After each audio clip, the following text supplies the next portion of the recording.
The rain drummed against the corrugated roof of Monroe's auto repair as Caleb wiped grease from his hands, preparing to lock up for the evening. At 39, he moved with the practiced efficiency of a man who had learned to value every minute, every dollar. Through the grimy window, he spotted a figure stumbling across the empty parking lot, a man in leather, blood seeping through his jacket, dragging a damaged motorcycle behind him. The stranger's face was etched with pain and exhaustion, his arms covered in faded tattoos that told stories Caleb couldn't read. Without hesitation, Caleb unlocked the door and helped the wounded biker inside, ignoring the disapproving stares from neighbors who had already begun to whisper. The morning brought consequences Caleb hadn't anticipated. He was fired. His boss, Earl Patterson, stood in the doorway of the garage with arms crossed and a face carved from stone. Word had traveled fast in their small town. Someone had seen the motorcycle, recognized the colors, made assumptions that spread like wildfire through Cedar Falls' tight-knit community. Earl's voice was flat and final as he delivered the news that would change everything. Caleb Monroe, reliable mechanic and single father, was no longer welcome at Monroe's auto repair. The irony wasn't lost on Caleb that he was being fired from a business that bore his family name, a place where he had worked faithfully for 7 years since returning from overseas. The discharge papers felt like a death sentence in his weathered hands. Within hours, the whispers had transformed into a wildfire of speculation that consumed the quiet streets of Cedar Falls. Mothers pulled their children closer when they saw Caleb at the grocery store, their eyes filled with a mixture of fear and disgust that cut deeper than any physical wound. The pharmacist, who had known Caleb since high school and had once trusted him with credit during lean months, suddenly became formal and distant when he came to pick up Maisie's asthma medication. Phone calls from potential employers went unreturned after his name was mentioned in hushed conversations. Job interviews that had been scheduled were canceled without explanation, leaving voicemails that spoke of unforeseen circumstances and changing requirements. The mechanic who had once been trusted with the town's most precious possessions, their vehicles, their safety, their family transportation, was now treated like a dangerous criminal who might contaminate everything he touched. Hardware store clerks followed him through aisles as if expecting him to steal. Bank tellers processed his transactions with nervous efficiency, their smiles strained and artificial. Even the coffee shop where he had been a regular customer for years became a hostile environment where conversations stopped when he entered and resumed in whispers after he left. The isolation was suffocating, pressing down on him like a physical weight that grew heavier with each passing day. At Maisie's elementary school, the transformation was even more heartbreaking to witness. Parents who had once exchanged pleasant small talk during pickup time now avoided eye contact entirely, shepherding their children away as if Caleb carried some contagious moral disease. Birthday party invitations that had once filled their mailbox disappeared completely, leaving Maisie to wonder why her friends no longer wanted her around. Playdates were canceled with flimsy excuses about busy schedules and family commitments. The 8-year-old girl who had once been popular among her classmates now sat alone at lunch, her bright spirit dimming with each passing day as she absorbed the unspoken message that her father had somehow become someone to fear. Maisie's teacher, Mrs. Henderson, began speaking to Caleb in hushed, apologetic tones, as if she were delivering news of a terminal diagnosis rather than discussing his daughter's progress in mathematics. The woman who had once praised Maisie's creativity and intelligence now seemed uncomfortable in Caleb's presence, her body language suggesting she wished their conferences could be conducted over the phone. Other parents gathered in small groups near the school entrance, their conversations falling silent whenever Caleb approached to collect his daughter. The weight of their judgment was crushing, but Caleb endured it for Maisie's sake, maintaining his composure even as his heart broke watching his daughter's confusion and growing sadness. The social isolation extended beyond the school grounds into every aspect of their daily lives. The local diner where Caleb had once enjoyed Sunday breakfast with Maisie now served them with obvious reluctance, seating them in the back corner away from other families. Church services became exercises in endurance as fellow parishioners shifted uncomfortably in their pews, avoiding the handshake of peace that had once been offered freely. Even the mailman began leaving packages on the porch instead of knocking, as if personal interaction might somehow implicate him in whatever crimes Caleb was presumed to have committed. Simple errands became ordeals that required emotional preparation and recovery time, each venture into public a reminder of how completely his reputation had been destroyed by a single act of compassion. Caleb found himself taking on whatever work he could find, cleaning bathrooms at the truck stop on Highway 12, hauling trash for elderly neighbors who still remembered him as the polite young man who had served his country with distinction. The pay was sporadic and insufficient, barely covering the rent on their small two-bedroom house, let alone Maisie's medical expenses that seemed to increase with each passing month. Each evening, he would sit at their kitchen table with a calculator and a stack of bills, trying to perform mathematical miracles that would stretch $20 into $50, praying that his daughter's inhaler wouldn't run out before he could afford to refill the prescription. The weight of constant rejection began to erode Caleb's self-confidence in ways he hadn't expected. He found himself questioning decisions that had once come naturally, second-guessing every interaction with neighbors and strangers alike. The man who had once moved through the world with quiet confidence now felt like an imposter in his own life, constantly aware of the suspicious glances and whispered conversations that followed in his wake. The stress manifested in physical symptoms, sleepless nights, loss of appetite, a persistent tension in his shoulders that no amount of stretching could relieve. He began to understand how social ostracism could break a person's spirit more effectively than any physical punishment. The nights brought their own particular brand of torture. Caleb would lie in his narrow bed, listening to the sound of Maisie's labored breathing through the thin walls of their house, counting the wheeze in each exhale and calculating how many doses of medication remained in her inhaler. Sleep came in fragments, interrupted by nightmares that blended memories of war with fears of his daughter's suffering. He would wake in cold sweats, check on Maisie, then sit in his kitchen drinking instant coffee and staring at the stack of unpaid bills that seemed to multiply in the darkness like malevolent organisms feeding on his despair. The silence of those sleepless hours was broken only by the distant sound of motorcycles on the highway, a reminder of the moment that had changed everything, the single act of compassion that had somehow transformed him from respected community member to social pariah. He would replay that rainy evening over and over, wondering if he should have made a different choice, if protecting his daughter's future should have taken precedence over helping a stranger. But even in his darkest moments, Caleb couldn't bring himself to regret his decision to help someone in need. Sarah had taught him that character was defined by what you did when no one was watching, when there was no reward expected or received. During one particularly difficult night, as rain pelted against the windows and Maisie's cough echoed through the house like a physical manifestation of his failures as a provider, Caleb found himself remembering Sarah's final words in the hospital. His wife had made him promise to stay kind, to keep helping people even when the world seemed determined to break his spirit.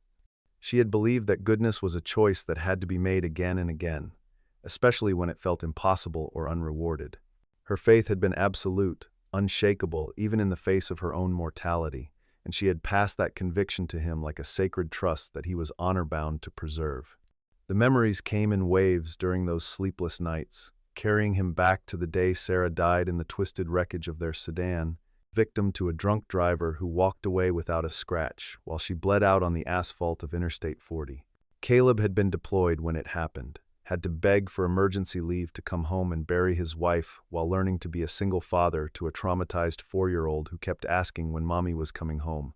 The army chaplain had told him that God had a plan, that everything happened for a reason, but Caleb had stopped believing in divine providence the moment he saw Sarah's empty hospital bed. What he hadn't stopped believing in was the idea that small acts of kindness could create ripples of change in an otherwise indifferent universe. Sarah had lived that philosophy every day, bringing soup to sick neighbors, volunteering at the animal shelter, listening with genuine interest to the problems of checkout clerks and waitresses who were usually invisible to other customers. She had possessed an almost supernatural ability to make people feel seen and valued, a gift that had drawn Caleb to her like a moth to flame during their college years.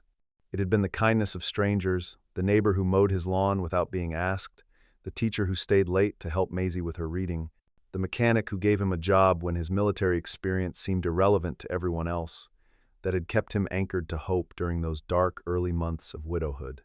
The morning arrived gray and unremarkable, with the kind of persistent drizzle that seemed to seep into everything and settle in the bones like a low-grade fever.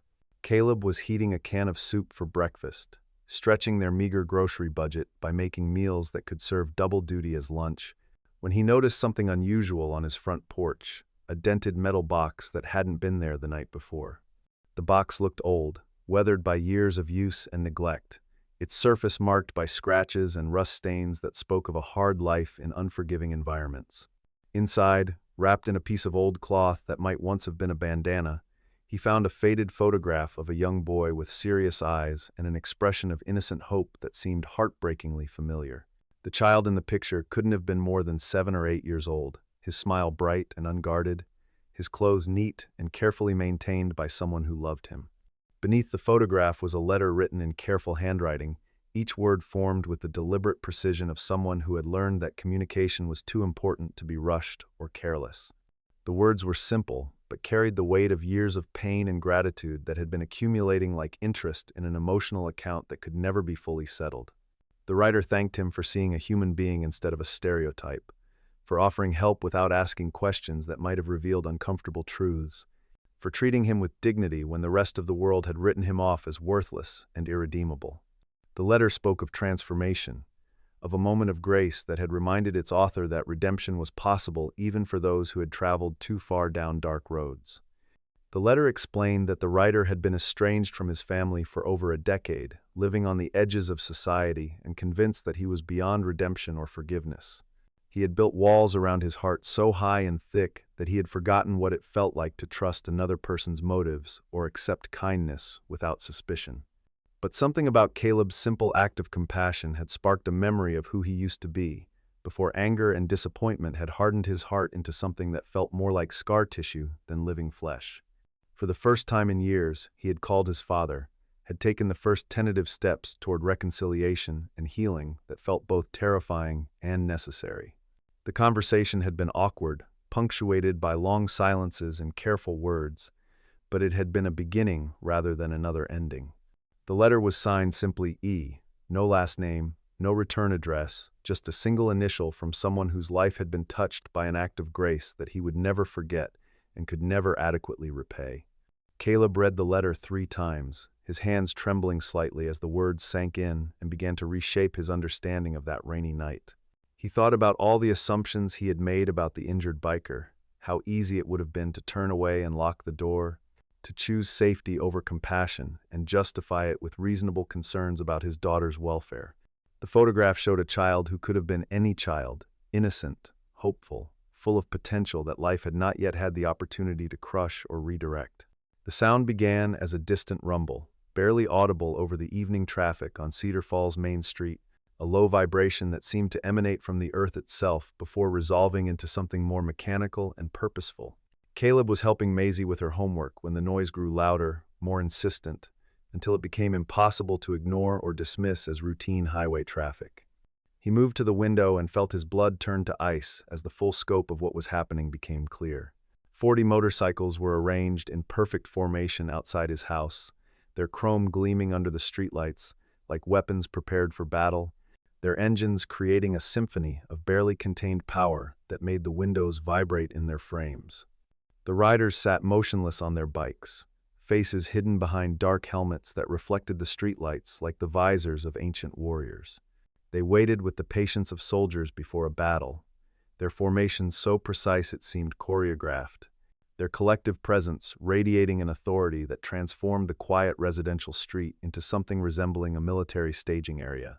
Neighbors began appearing in doorways and behind curtains, drawn by the unprecedented sound and spectacle of so many motorcycles gathered in one place.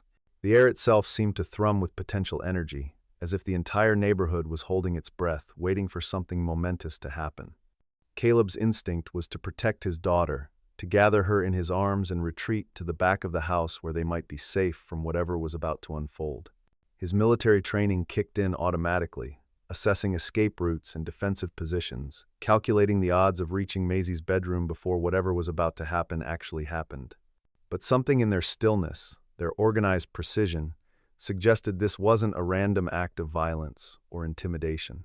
There was ceremony in their arrangement, respect in their patient waiting, purpose in their collective presence that transcended mere threat or display of force. As he watched, 2 figures dismounted from their bikes and began walking toward his front door with the measured pace of men who were accustomed to being watched and evaluated. The first was familiar, the injured biker he had helped, now walking without the limp that had marked him that rainy night.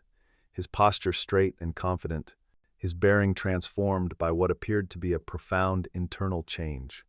The second was an older man with silver hair and the bearing of someone accustomed to command, his presence filling the space around him with an authority that was felt rather than seen.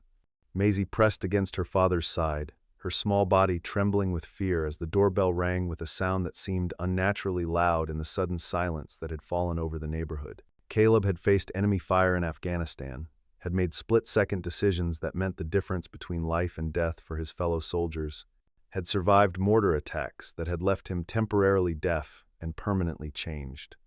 But nothing had prepared him for the surreal experience of opening his front door to find members of one of America's most notorious motorcycle clubs standing on his porch like door-to-door salesmen with a very different kind of product to offer.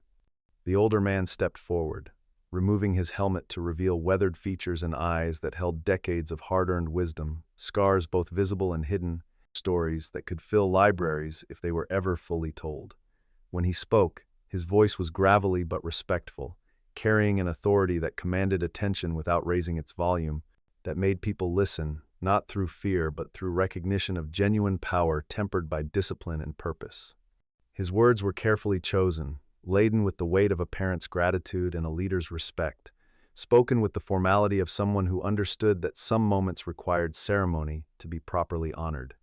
The man introduced himself as Jack Quinn, explaining that he was the father of the young man Caleb had helped, that he had come to express gratitude that could not be adequately conveyed through letters or intermediaries but required face-to-face acknowledgement between men who understood the true cost of honor and compassion. His words were delivered without theatricality or artificial emotion, simply as facts that needed to be stated clearly and completely. He spoke of sons who had lost their way, of second chances that came disguised as random encounters, of the rare individuals who still believed in helping strangers, without expecting anything in return beyond the satisfaction of doing what was right. Jack's presence filled the doorway, but there was nothing threatening in his demeanor, only the profound dignity of a man acknowledging a debt that could never be fully repaid, a father recognizing another father's goodness, a leader honoring the kind of character that made civilization possible. Behind him, the other bikers remained seated on their motorcycles, their engines idling quietly now, their collective presence serving as both honor guard and witness to what was taking place on Caleb's front porch.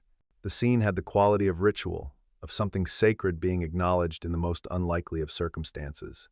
Behind Jack, his son Elliot stepped into the light, his face no longer masked by pain and exhaustion, but instead revealing features that looked younger than Caleb remembered, vulnerability replacing the hard edges that had defined him during their first encounter. The transformation was remarkable. Where once there had been desperation and barely controlled violence, now there was something approaching peace, a sense of having found his way back to himself after years of wandering in wilderness, both literal and metaphorical. His eyes held gratitude so profound it was almost painful to witness, the kind of emotion that comes only from having been pulled back from the brink of complete despair. Elliot spoke haltingly about the years he had spent running from his family, from responsibility, from the possibility of redemption that had seemed like a cruel joke played by a universe that had already demonstrated its indifference to his suffering. He had been on his way to nowhere that rainy night, convinced that he had burned too many bridges to ever find his way home, that his mistakes had accumulated beyond the possibility of forgiveness or repair. But something about Caleb's simple kindness had reminded him that grace was possible, that people could still surprise you with their capacity for goodness, that healing was a choice rather than a destination. The conversation that followed took place on Caleb's front porch while 40 bikers waited in respectful silence, their presence transforming the suburban street into something resembling a sacred space where important business was being conducted according to protocols that predated modern society. Jack spoke of his own failures as a father, of the mistakes that had driven his son away, of decisions made in anger that had created wounds too deep for normal conversation to heal. He had built an empire of loyalty and respect within the motorcycle club, had commanded men who would follow him into any danger without question, but had failed at the most important job of his life, being a father to a boy who needed guidance more than discipline. The admission came without self-pity or excuses, delivered with the stark honesty of a man who had learned that survival sometimes required brutal self-assessment. Jack had spent decades building walls around his emotions, teaching himself to lead through strength and intimidation, to solve problems through force and determination. But those same qualities that had made him effective in his chosen world had made him ineffective as a parent, unable to reach a son who needed love more than lessons, acceptance more than achievement. When Elliot had finally called him after 12 years of silence, Jack had felt something he thought was lost forever: hope for reconciliation and healing, the possibility that time had not completely erased the bond between father and son. Caleb found himself sharing his own story, talking about Sarah's death and the challenges of single parenthood, about the promise he had made to stay kind even when kindness felt like weakness or stupidity. He spoke of sleepless nights and unpaid bills, of watching his daughter struggle with asthma while he struggled to afford her medication, of the weight of being both mother and father to a child who deserved better than what circumstances had provided. The two fathers discovered common ground in their shared struggles, in their determination to be better than their circumstances suggested they could be, in their recognition that children deserved parents who would fight for them even when the odds seemed impossible. Jack spoke with the authority of someone who had commanded respect through strength, but who had learned that true power came from admitting mistakes and working to correct them rather than simply avoiding their consequences. Their conversation stretched into the night, punctuated by the distant sound of motorcycle engines idling patiently in the street, witnessed by men who understood that some conversations were more important than schedules or convenience, that healing required time and space, and the kind of honest communication that was becoming increasingly rare in a world that valued speed over depth. As dawn approached, Jack made an offer that would change everything, speaking with the directness of a man who had learned that complicated problems sometimes required simple solutions implemented with unwavering commitment. The bikers had resources, connections, the ability to make things happen quickly and efficiently without getting tangled in bureaucratic red tape or social prejudices. They wanted to help Caleb rebuild his life, not as charity, but as repayment for a debt that went beyond money or material possessions, as recognition of character that deserved support rather than persecution. Jack understood that Caleb's reputation in Cedar Falls had been destroyed by rumors and assumptions, that his ability to provide for his daughter had been compromised by small-town gossip, and the kind of prejudice that destroyed lives without offering opportunities for defense or explanation. But he also knew that actions spoke louder than words, that respect could be rebuilt through demonstration rather than argument, that the right kind of support could transform a victim into a success story that would silence critics more effectively than any verbal defense. They would help him open a new garage, one that bore his own name and reflected his values rather than the prejudices of small-town gossip, a business that could serve as both livelihood and statement of principle. Caleb's initial instinct was to refuse, to maintain his independence despite the cost, to prove that he could rebuild his life through his own efforts and determination. Pride was a luxury he had cultivated during his military service, a belief that accepting help was a sign of weakness rather than wisdom. But as he looked at his daughter sleeping peacefully in her bedroom, unaware of the extraordinary gathering taking place outside her home, he realized that pride was indeed a luxury he could no longer afford. Maisie needed stability, medical care, a future that wasn't defined by her father's stubbornness or his need to prove himself to people who had already made up their minds about his character. The transformation began immediately, with the kind of efficiency that only came from years of working together toward common goals. Within days, an abandoned warehouse on the outskirts of town had been purchased through channels that bypassed the usual complications of financing and inspection, bureaucratic obstacles that might have delayed or prevented a normal business startup. The building was solid but neglected, requiring the kind of comprehensive renovation that would have been prohibitively expensive under normal circumstances, but became manageable when undertaken by skilled volunteers who were motivated by loyalty rather than profit. The bikers worked with the precision of a military unit, each man contributing his particular skills to the renovation project that transformed the empty space into something approaching a cathedral of automotive repair. Some were electricians who had learned their trade in legitimate jobs before finding their way into the motorcycle club. Others were welders or carpenters, plumbers or painters, all of them united by a shared commitment to repaying Caleb's kindness through the kind of hard physical labor that created value through sweat and determination rather than luck or inheritance. They worked without complaint, arriving early and staying late, transforming the empty warehouse into a state-of-the-art automotive repair facility that would have been the envy of established businesses with decades of accumulated capital and equipment. Maisie became the unofficial mascot of the construction project, her laughter echoing through the warehouse as she helped with small tasks and charmed the tough bikers with her innocence and enthusiasm. The men who had spent years cultivating images of intimidation and danger found themselves competing for the attention of an 8-year-old girl who saw them simply as her father's friends, people who were helping to build something wonderful that would secure her future and restore her family's place in the community.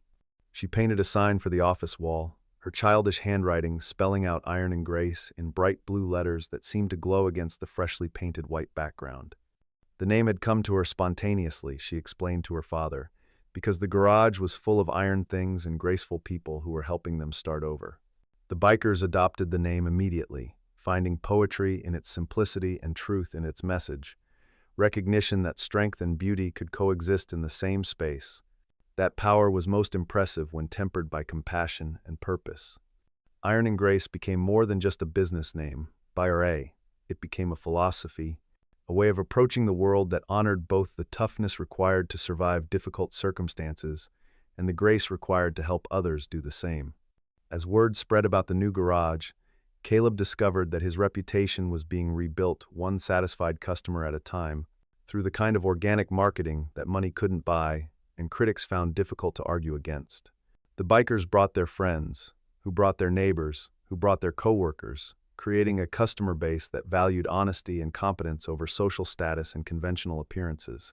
Unlike his previous job, where he had been just another employee subject to the whims and prejudices of an owner who valued conformity over character, Iron and Grace belonged to him completely. He could set his own standards, choose his own clients, create the kind of workplace where character mattered more than appearances, where people were judged by their actions rather than their associations or their ability to fit into predetermined social categories. The garage quickly developed a reputation for honest work at fair prices, staffed by a man who treated every customer with dignity regardless of their background or circumstances. Word of mouth spread through networks of trust and friendship that transcended traditional social boundaries, bringing customers who had been burned by dishonest mechanics and were looking for someone they could trust with their most important possessions. The clientele that gravitated toward Iron and Grace reflected Caleb's own journey from judgment to acceptance, from the comfortable certainties of prejudice to the more challenging but ultimately more rewarding practice of evaluating people as individuals rather than representatives of groups. Veterans struggling with civilian life found understanding in his patient explanations of automotive repairs, recognition in his eyes of battles they had fought and scars they carried, both visible and hidden. Former addicts working to rebuild their lives discovered employment opportunities and second chances that were rare in a world that preferred to write people off rather than write them back into the story of redemption and hope. Single mothers stretching tight budgets received honest assessments and payment plans that acknowledged their financial realities without condescension or judgment, respect that recognized their struggles without defining them by their limitations. Elderly customers on fixed incomes found that Caleb's prices reflected their circumstances rather than market rates that assumed everyone had unlimited resources. The garage became more than a business. It evolved into a community center where people who had been written off by society could find acceptance and hope, practical help and emotional support that extended far beyond automotive repair.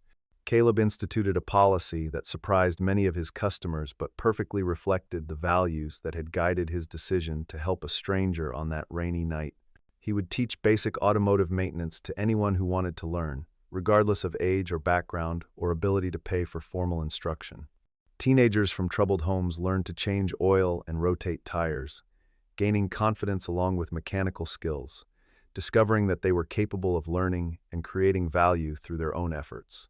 The knowledge they gained saved them money in the short term and provided potential career paths for the future, opening doors that had previously seemed permanently closed.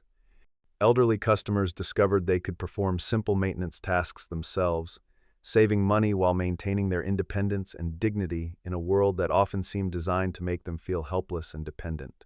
Women who had been taught that automotive repair was beyond their capabilities found that patient instruction and encouragement could overcome decades of cultural conditioning that had limited their sense of what was possible.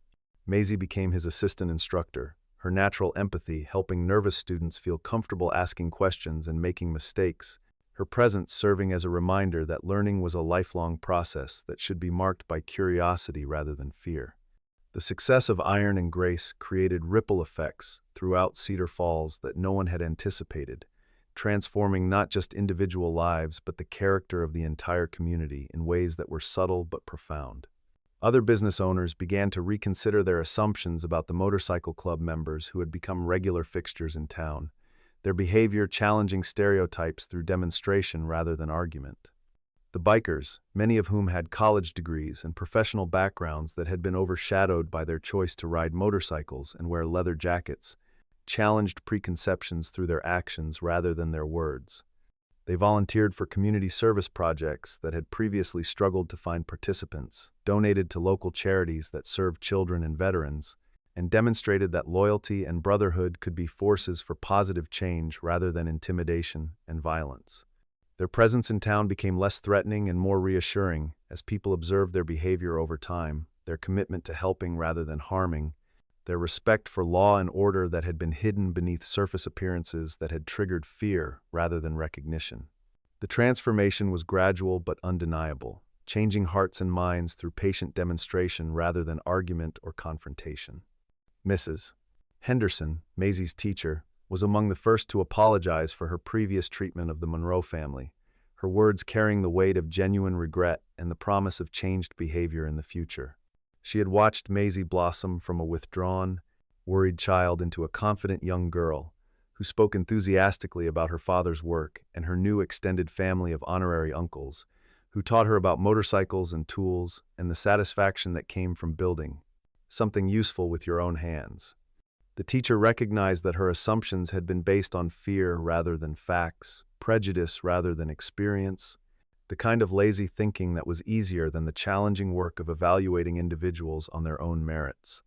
The letter arrived on a Tuesday morning, delivered by regular mail in an envelope with no return address, the kind of mystery that would once have caused anxiety but now seemed like a promise of good news or at least interesting developments. Caleb recognized the careful handwriting immediately. It was the same script that had thanked him for his kindness months earlier, the same deliberate precision that spoke of someone who had learned that communication was too important to be rushed or careless, that some messages deserved the time and attention required to get them exactly right. But this letter was different, longer, and more detailed, filled with information that had taken months to verify and courage to share.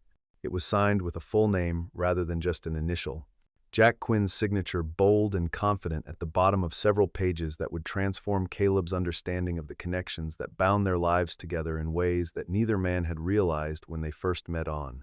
That front porch surrounded by 40 motorcycles and witnessed by an entire neighborhood. The revelation contained within those carefully written pages would challenge everything Caleb thought he understood about coincidence and destiny. The letter described a day in Afghanistan 12 years earlier, when Sergeant Jack Quinn of the Army Corps of Engineers had pulled an injured medic from the wreckage of an overturned Humvee, following an improvised explosive device attack that had left 3 soldiers dead and several others wounded. The medic had been unconscious, his dog tags the only identification in the chaos that followed such attacks, his survival uncertain, but his need for immediate medical attention obvious to anyone with combat experience and basic human compassion. Jack had carried the wounded soldier to safety, staying with him until the medevac helicopter arrived, never learning his name or his fate, filing the incident away as one of hundreds of similar moments during his deployment. It wasn't until Elliot had described Caleb's military bearing and medical skills, his automatic response to injury and crisis, his ability to remain calm under pressure, that Jack had begun to suspect a connection that seemed too improbable to be coincidence. A few discreet inquiries through veteran networks that operated outside official channels had confirmed what Jack had begun to hope. The man who had saved his son was the same medic he had rescued years earlier in a war zone half a world away. The same person whose life he had preserved without knowing that they were destined to meet again under circumstances that would test both their character and their commitment to the values they had served. Caleb read the letter 3 times before its full implications sank in, each reading revealing new layers of meaning and connection that had been invisible during their first meeting. but which now seemed to explain the immediate sense of recognition and trust that had characterized their relationship from the beginning. He remembered that day in Afghanistan with painful clarity, the explosion, the twisted metal, the moment of consciousness when he realized he was trapped and likely to die, the sensation of strong hands pulling him free and a voice telling him he was going to be okay when everything around him suggested otherwise. But he had no memory of his rescuer's face, only the sensation of being lifted and carried, of professional competence and personal courage working together to save a life that might otherwise have been lost to confusion and panic. The knowledge that Jack Quinn had saved his life added another layer of meaning to their relationship, transforming gratitude into something deeper and more profound, recognition that their bond had been forged in fire and tested by time before either of them understood its true nature. The circle of connection extended beyond the two fathers to encompass their children as well, creating patterns of redemption and healing that seemed to operate according to laws more complex than simple cause and effect. Elliot had found his way back to his family through Caleb's kindness, while Maisie had gained a community of protectors who would ensure her safety and success. The garage had become a symbol of second chances and new beginnings, proof that people could overcome their past mistakes and create something beautiful from the wreckage of broken dreams and shattered expectations. Iron and Grace stood as a testament to the idea that grace could be found in the most unexpected places, offered by the most unlikely people, received by those who had learned to recognize its value, regardless of its source or the circumstances that had made it necessary. The business thrived not just because of its honest practices and fair prices, but because it represented something larger, the possibility of redemption, the power of community, the truth that kindness was never wasted, even when its effects weren't immediately visible. On a warm evening in late spring, as the last traces of winter finally surrendered to the promise of renewal that marked the changing seasons in their small corner of the world, Caleb stood in the doorway of his garage watching Maisie help one of the younger bikers learn to use a socket wrench. The child who had once been isolated and afraid, who had sat alone at lunch tables and wondered why her friends had abandoned her, was now confident and surrounded by love from sources her father could never have imagined when he first opened his door to a wounded stranger on that rainy night that had changed everything. The bikers who had once been viewed with suspicion and fear were now integral members of the community, their loyalty and dedication evident in everything they did, from volunteering at school fundraisers to helping elderly neighbors with yard work that had become too difficult for aging bodies to manage alone.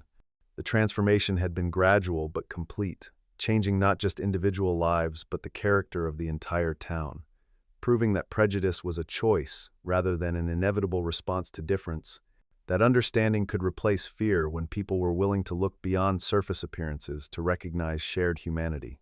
As the sun set behind the mountains that surrounded Cedar Falls, painting the sky in shades of orange and gold that reflected off the chrome and steel of the motorcycles parked outside Iron and Grace, Caleb reflected on the journey that had brought him to this moment of contentment and purpose. He thought about Sarah's final words, her insistence that kindness was always the right choice, even when its benefits weren't immediately apparent, even when it seemed to create more problems than it solved.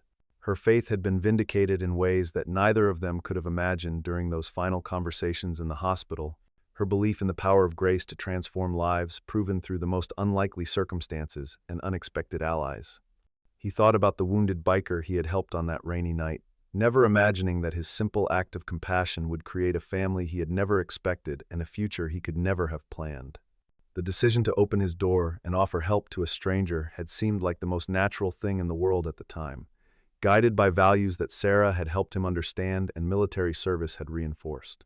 But the consequences had been far more complex and ultimately more rewarding than any simple good deed had a right to expect.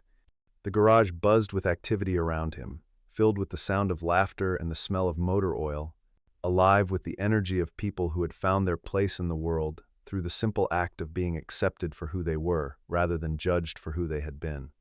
Iron and Grace had become more than a business. It was a testament to the idea that grace could be found in the most unexpected places, that redemption was always possible for those willing to do the work required to earn it, that kindness was not weakness, but the strongest force in the universe when properly applied and consistently practiced. Maisie ran up to him, her face glowing with excitement as she showed him a small wrench that one of the bikers had given her, her own tool to use when helping with simple repairs and maintenance tasks.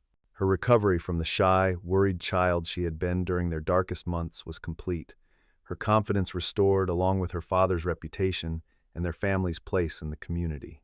She talked enthusiastically about school projects and friends' birthday parties, about the motorcycle rides Jack had promised her when she was old enough, about the college fund that had been quietly established to ensure her future education regardless of what challenges life might bring.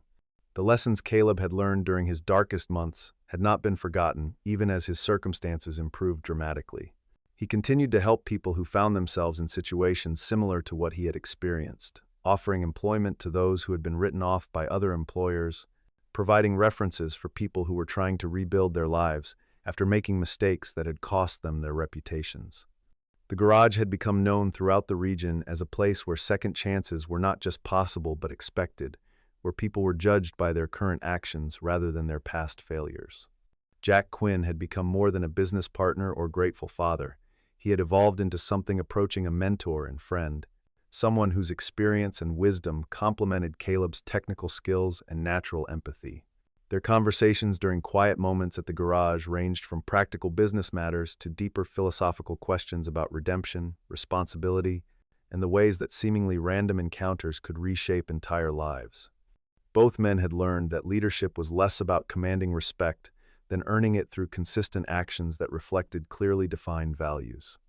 The relationship between Caleb and Elliot had also deepened over the months, evolving from gratitude and obligation into genuine friendship based on mutual respect and shared understanding of what it meant to start over after making mistakes that had seemed unforgivable.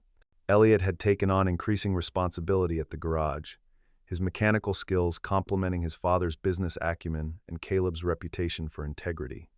The young man who had once been convinced he was beyond redemption had become living proof that people could change when given the right combination of opportunity and support.